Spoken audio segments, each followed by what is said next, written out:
Maraknya kasus bullying atau tindak penindasan yang terjadi di lingkungan pendidikan yang dilakukan oleh sejumlah remaja putri di bawah umur di Cilacap, Jawa Tengah menjadi korban perundungan teman sekolahnya. Sejumlah pihak. Bullying merupakan ekspresi menyimpang pada anak dalam upaya pencarian jati diri, peran pendidikan di keluarga dan sekolah sangat diperlukan sebagai penyeimbang.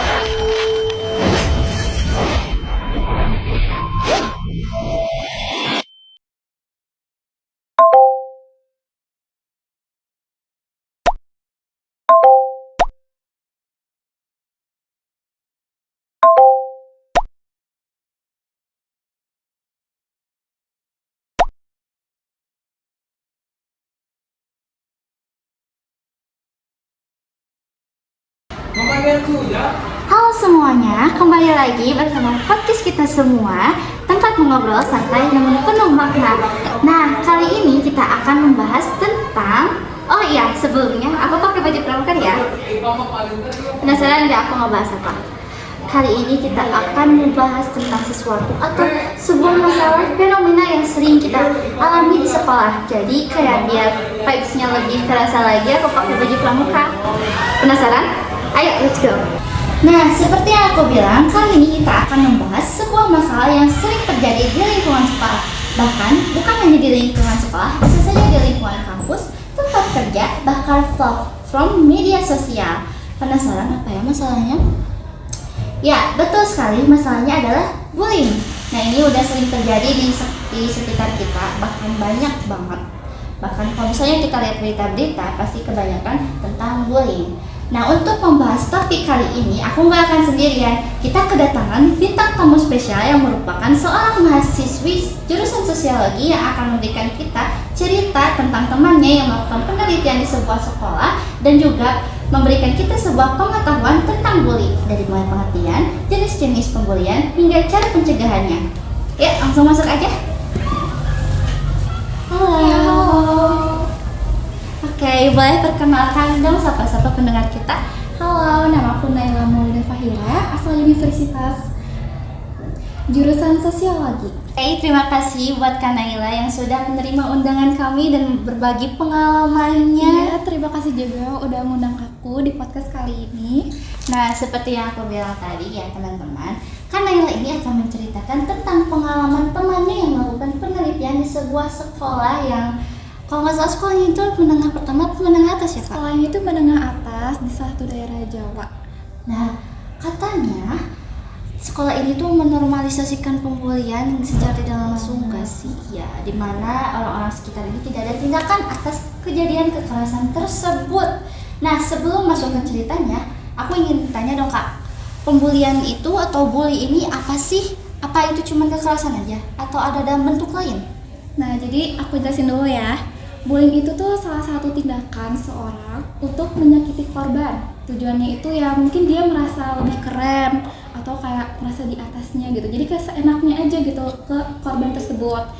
Nah, terus jenis bullying ini tuh bukan hanya kekerasan aja ya Kak. Jadi jenis bullying ini tuh ada beberapa macam bentuk. Nah, yang pertama itu bullying fisik. Nah, yang tadi diomongin sama Kak Devin.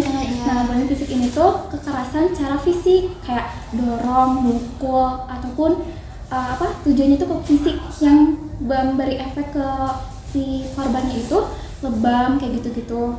Nah, efeknya juga bukan hanya efek secara fisik ya Kak, kayak luka-luka gitu, tapi si korban ini tuh bisa menimbulkan rasa trauma kayak takut gitu. Jadi mentalnya jatuh gitu ya. Iya benar. Nah, yang kedua ada bullying secara verbal. Nah, kalau verbal ini tuh lebih ke kata-kata. Jadi kayak ejekan, julukan kasar. Nah, itu tuh kayak sering banget lah ya kita dengar kayak orang-orang ngejek.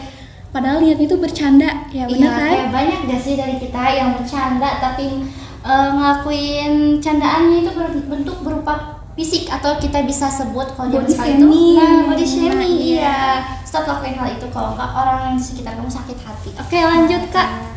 Nah, kalau hal itu juga kalau misalnya sering dilakuin itu bisa bikin korbannya itu nggak pede, kayak insecure gitu. Nah, insecure. Nah, yang ketiga ada bullying secara sosial. Nah, bullying ini tuh kayak mungkin bisa disebut bullying atau enggak juga ya, apa ya, setengah-setengah lah ya. 50-50 gitu ya. Nah iya 50-50, jadi dimana pelaku ini tuh bikin korbannya tuh merasa diacuhin. Nah misalnya tuh kayak ada suatu circle nih kak, nah salah satu si korbannya itu gak diajak gitu, misalnya ada kegiatan apa gak diajak, terus kayak ditinggal sendirian. Nah itu tuh bisa apa ya, bikin si korban itu merasa sendirian atau kayak gak punya teman gitu. Nah salah satunya itu kayak berdampak kayak dia jadi gak mau sekolah atau gak mau kerja. Nah itu gak punya gak temen. sih? Nah, Jadi, terus kayak gitu ya iya, ada juga yang lebih parah sih kak. Apa Ini kayak itu? cyberbullying. Cyberbullying itu yang bullying di media sosial gitu ya kak? Nah iya, nah si pelaku ini tuh kayak ngelakuin ejekan, terus kayak bahkan bisa mengancam korban tersebut gitu lewat sosial media. Tahu kan kayak aib-aib korban disebar di sosial media.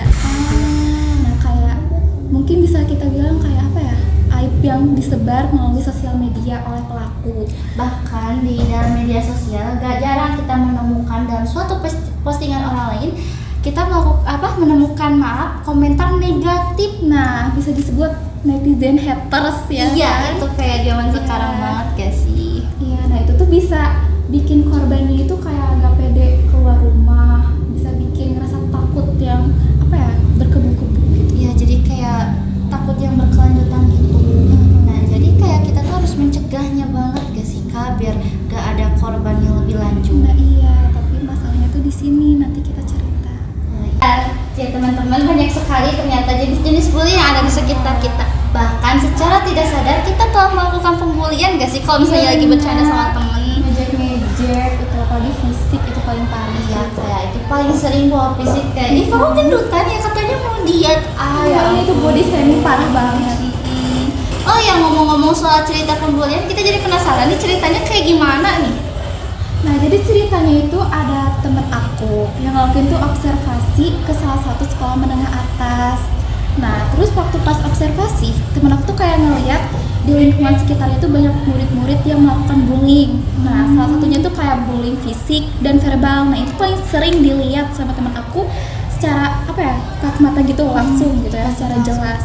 Oh, Terutama bullying fisik sih, banyak yang ya gitu lah, mukul-mukul. Terus bullying verbal juga banyak yang ngejek-ngejek.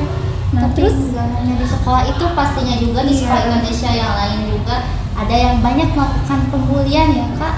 Tapi parahnya itu apa ya, pihak sekolah tuh kayak menormalisasikan ini gitu kak. menormalisasikan kayak gimana maksudnya kak? Jadi kayak mereka tuh menganggap hal tersebut tuh biasa aja, padahal udah terlihat jelas kalau itu tuh pembulian gitu. Kayak candaan biasa gitu ya. Iya. Kalau nggak salah cerita teman Kanayla ini sudah diceritakan melalui DM IG kami dan kita bisa lihat langsung ceritanya seperti ini.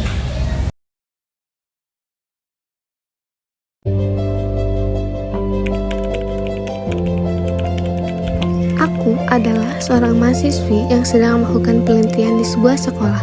Pada awalnya, aku merasa antusias untuk mengamati kehidupan di sana, berharap bisa mendapatkan data yang menarik. Namun, semakin lama aku di sana, aku menyadari ada sesuatu yang tidak biasa.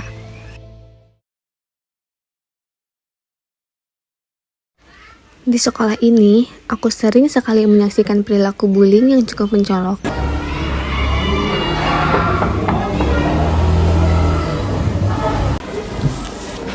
Ini daftar nama siswanya, kamu di sebelah 10 aja ya? Baik Bapak, terima kasih. Iya, sama-sama.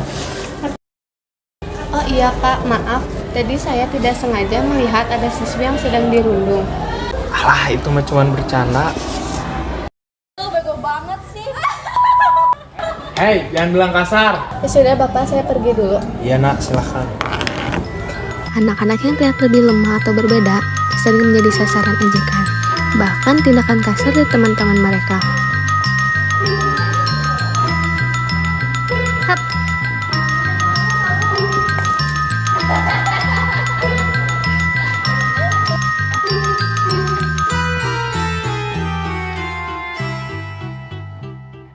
Yang membuatku terkejut, reaksi dari lingkungan sekitarnya tampak acuh tak acuh. Para siswa lainnya pun melihat kejadian itu seperti hal yang biasa, seolah sudah menjadi bagian dari keseharian mereka. Kamu kok diem aja ngeliat teman kamu digituin? Buat apa? Kakak mau aku jadi korban selanjutnya? Emang kakak mau tanggung jawab? Yang lebih mengejutkannya lagi, beberapa guru dan staf sekolah di sana sepertinya juga tidak menunjukkan upaya yang signifikan untuk menghentikan tindakan ini. Aku pernah menyaksikan seorang guru yang hanya tersenyum kecil ketika melihat seorang siswanya dicemooh di hadapannya. Ketika aku mencoba menggali lebih dalam, beberapa dari mereka mengatakan bahwa ini hanyalah bagian dari cara siswa belajar untuk kuat dan menghadapi dunia nyata. Itu cuma cara antar siswa. Mereka perlu belajar untuk menghadapi tekanan di dunia nyata. Suatu saat mereka akan menghadapi masalah yang lebih berat. Tapi Pak, itu bukan hanya sekedar candaan, itu bisa berdampak buruk bagi mental mereka. Apakah harus membiarkan itu? Saya pikir sedikit tekanan itu lebih baik. Mereka dapat melatih mental mereka supaya lebih kuat. Bukankah sekolah seharusnya menjadi tempat yang aman bagi mereka? Mereka bisa belajar tanpa harus merasa tertekan. Saya pikir ini sebuah proses. Suatu saat mereka akan terbiasa. Jika itu dibiarkan, itu akan memperburuk keadaan. Saya harap Bapak bisa mempertimbangkannya. Ya, saya tetap yakin bahwa sedikit benturan mental itu penting. Saya tidak bisa melindungi mereka selamanya. Tapi bukan berarti harus membiarkan mereka menderita dong. Itu bukan cara yang tepat untuk mendidik. Situasi ini membuatku merasa sangat bingung dan cemas. Aku mulai bertanya-tanya, apakah lingkungan ini benar-benar mendukung perkembangan mental dan emosional siswa-siswanya? Bukankah seharusnya sekolah ini menjadi tempat aman bagi anak-anak? Meski begitu, aku tetap melanjutkan penelitianku, berharap bisa memberikan masukan yang mungkin bisa mengubah cara pandang mereka tentang bullying. Sedih sekali ya Kak ceritanya. Sangat miris sekali ternyata ada sekolah di Indonesia yang kayak begitu. Ya mungkin udah kejadian umum kali ya. Tapi itu jangan dinormalisasikan. Sekali lagi teman-teman, jangan menormalisasikan pembulian. Apakah ada pesan atau hal yang ingin disampaikan dari teman-teman Kamila? Jadi teman aku ini berpesan kalau misalnya kalian mengalami bullying di mana aja, itu pasti terjadi dari bullying itu. Nah, ada kami yang akan siap peduli gitu. Ada teman-teman kami yang siap peduli. Jadi kalian jangan takut atau jangan diam aja. Kalian harus berani lapor. Nah, kita harus ciptain lingkungan kita supaya aman dan terjauh dari bullying gitu. Jadi intinya jangan takut lapor bila melihat atau merasakan langsung kejadian tersebut. Atau ingin lebih jelas lagi tentang cara pencegahan bullying, bisa kita lihat langsung sekarang. Sebelum kita memasuki ke cara pencegahan, alangkah baiknya kita mengetahui dulu bagaimana sih cara menyikapi pembulian. Itu merupakan cara yang salah. Berikut merupakan cara menyikapi pembulian yang benar. Oke, yang pertama, tetap tenang, jangan melawan secara fisik karena kekerasan dapat memperburuk situasi. Yang kedua, kamu jangan memendam sendiri. Kamu boleh bercerita ke orang yang kamu percayai seperti teman, keluarga, maupun guru di sekolah.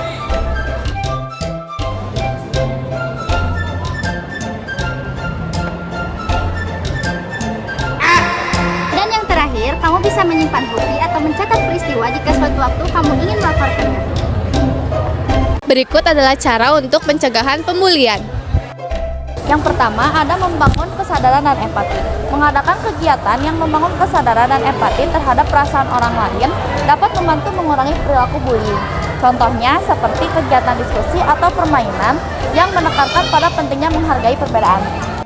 Yang selanjutnya adalah menerapkan program sistem anti-bully. Sekolah harus menerapkan program atau sistem anti-bully untuk mencegah siswa-siswinya melakukan pembulian di daerah sekolah. Misalnya seminar atau kampanye kesadaran.